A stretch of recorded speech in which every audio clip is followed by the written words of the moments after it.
coração. ao teu coração. Aleluia. Para a gente entender o que Deus ele quer falar conosco nessa noite, a gente precisa entender o plano de fundo ou o contexto das cartas do apóstolo Paulo à igreja de Corinto. Quando a gente lê as cartas do apóstolo Paulo à igreja de Corinto, a gente vê que a primeira carta é um pouco diferente da segunda. Quando ele escreve a primeira carta a essa igreja essa que ele fundou, igreja essa que ele evangelizou, igreja essa em que ele ensinou, pregou, foi instrumento de Deus naquele lugar. Igreja essa, aleluia, que viveu um poder extraordinário. Igreja essa que recebeu um evangelho de poder. O apóstolo Paulo, quando ele chega em Corinto, ele poderia chegar apresentando um evangelho eloquente, cheio de sabedoria, cheio de saberes humanos, mas quando ele vai apresentar um evangelho a Corinto, ele apresenta um evangelho de poder. Ele vai dizer a este povo que ele não ousou ou não buscou apresentar um evangelho persuasivo com palavras, aleluia, de persuasão, mas um evangelho de manifestação de poder.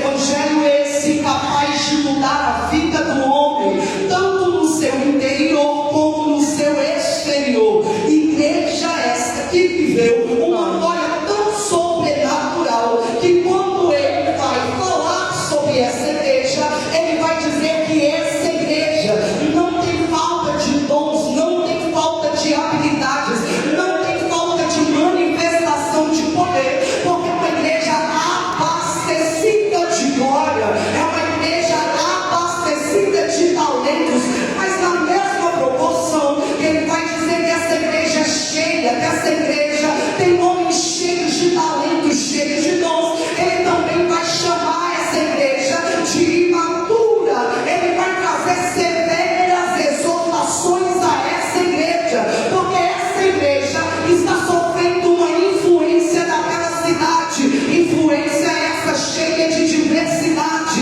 com uma cultura misturada, aliás, com o povo misturando as crenças. Então essa igreja sofrendo a pressão externa, aliás, a não se manter fiel ao evangelho genuíno e verdadeiro. Igreja essa que está sofrendo uma crise interna, se dividindo, aleluias, se degladiando e dizendo: eu sou de Paulo, eu sou de Apolo, eu sou de Cefas. Mas o apóstolo Paulo vem dizendo a essa igreja: não foi nem tão pouco Paulo, nem tão pouco Apolo, nem tão pouco Cefas que morreu pela igreja, mas quem morreu e ressuscitou foi Jesus Cristo. O evangelho não é fundamentado em placa de ministério, o evangelho não é fundamentado em pregador, em liderança, em cantores. O evangelho é fundamentado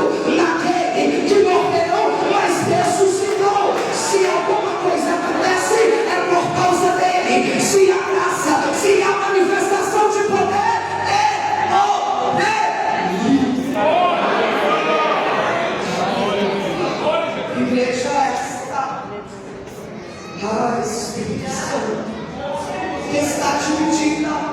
Igreja essa que está vivendo uma imoralidade sexual sem freio, e a igreja sendo tolerante com aqueles que praticam a prostituição, enviado tendo relações com a madrasta, e o apóstolo Paulo exortando essa igreja, orientando essa igreja: voltem ao princípio do evangelho, voltem às vossas vidas ao princípio da palavra, voltem às